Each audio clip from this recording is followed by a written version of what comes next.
Crimeland. Kadang kita mengira waktu bisa menyembuhkan, bahwa menunggu adalah cara lain untuk tetap percaya. Tapi apa jadinya kalau yang kita tunggu tak pernah kembali? Hari ini di Crimeland kita akan mendengarkan kisah tentang seorang perempuan muda yang hilang begitu saja. Ia pernah menjanjikan pulang, tapi yang datang hanyalah kabar duka. Bertahun-tahun kemudian, nama perempuan itu Dini Serah Afrianti. Ini bukan drama, ini kisah nyata tak selesai di berita. Gue Atika. Ada yang hilang, ada yang dibungkam. Gue Zen. Ada yang harus diseret keluar dari balik nama besar. Gue Jessica. Suara korban terlalu lama ditenggelamkan. Gue Aisyah. Dini adalah seorang anak dari keluarga sederhana di Cisaat, Sukabumi. Di usia 17 tahun, dia sudah menjadi seorang ibu dan memutuskan bekerja agar bisa menghidupi anaknya yang masih kecil. Tahun 2012, ia mendapat pekerjaan sebuah perusahaan di Parung Kuda. Tak ada yang aneh, ia sempat pulang beberapa kali, tapi suatu hari menjelang gajian, Dini pamit hendak menginap di indekos temannya selama 2 hari. Mah, aku izin ya besok mau nginep di kosan temen selama 2 hari. Teh, beneran kan? Cuman 2 hari aja nginep di kos temennya. Iya, Ma. Cuma 2 hari kok. Ya udah, tapi bener ya, jangan lama-lama. Hehe. Iya, Ma. Aku janji. Tapi pamitan itu ternyata menjadi saat terakhir Dini di rumah. Dia tak pernah pulang selama 12 tahun.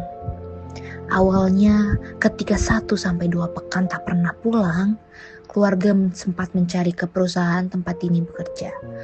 Alangkah terkejutnya ketika mereka mendapat keterangan bahwa Dini tak pernah kerja di sana.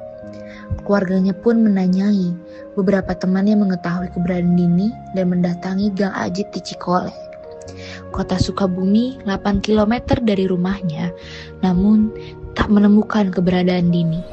Elsa, kamu udah tanya di perusahaan tempat Dini kerja?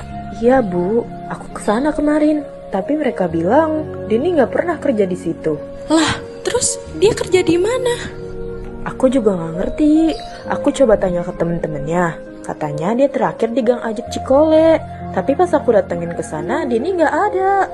2 minggu ini loh, dia nggak pulang, nggak ngabarin. Kita jadi bingung, kemana ya dia? Coba lapor ke polsek aja yuk, Bu. Keluarga mencari ke pabrik, ke kosan, bahkan mengadu ke polisi. Tapi laporan mereka dianggap remeh. Polisi bilang, Biarin aja, anak ABG sekarang mah nanti juga pulang. namun hari-hari berlalu, bulan berganti, tahun-tahun berjalan, dan Dini tak pernah kembali. 4 tahun kemudian, tahun 2016, sebuah pesan masuk dari saudaranya yang mengabarkan bahwa ia berada di Kuala Lumpur, Malaysia. Tinggal bersama bibinya, bekerja di sebuah kedai. Nanti ya, aku mudik pas lebaran. Kalau KTP udah kelar, aku pulang. Tapi janji itu tak pernah ditepati. Keluarga menunggu dari lebaran ke lebaran. Sampai akhirnya, pertengahan 2023, komunikasi Dini mulai hilang. Tak lagi aktif, tak bisa dihubungi. Dan lalu, datanglah kabar yang tak pernah diinginkan siapapun. Awal Oktober 2023, Elsa mendapat DM dari teman satu kosan Dini di Surabaya. Temannya itu mengabarkan Dini meninggal dunia akibat serangan jantung. Elsa terkejut mendengar kabar tersebut. Sebab, setahu dirinya, kakak kandungnya tak pernah memiliki riwayat sakit jantung. Lantas, Elsa mengabarkan kematian sang kakak kepada ibunya. Tidak lama dari situ, polisi Surabaya menelepon dan mengabarkan untuk segera ke RSUD Surabaya. Saya mohon, Ibu tetap tenang. Kami dari pihak kepolisian ingin memberitahu bahwa anak Anda yang bernama Dini berada di rumah sakit RSUD Surabaya. Apakah Ibu bisa langsung ke sini? Mama gak ada pikiran apa-apa, langsung terbang aja ke Surabaya. Lalu di sana baru ketahuan banyak memar-memar. Mereka panik. Ternyata benar, Dini ditemukan tidak bernyawa di Surabaya. Setelah diduga mengalami kekerasan di sebuah tempat hiburan malam. Pelakunya, seorang pria bernama Gregorius Ronald Tanur, anak anggota DPR. Awalnya polisi menyebut penyebab kematian ialah lambung kronis. Tapi hasil autopsi mematahkan semua narasi awal.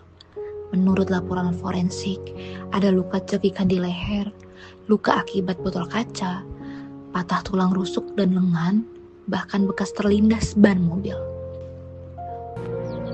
Dini akhirnya pulang, tapi bukan dalam pelukan keluarga, melainkan dalam peti jenazah. Kekerasan bisa terjadi di mana saja, di balik tawa, di balik hubungan yang katanya cinta, dan seringkali tidak ada yang tahu sampai semuanya terlambat. Jika kamu tahu seseorang dalam bahaya, dalam hubungan yang membuatnya terluka secara fisik maupun jiwa, jangan diam, suarakan, laporkan, dan dukung. Karena diam bisa jadi senjata pembunuh yang tak terlihat. Terima kasih telah mendengarkan Crime Line. Sampai jumpa di episode berikutnya. Tetap waspada, tetap peduli, dan jangan pernah anggap remeh suara yang merintih dalam kegelapan.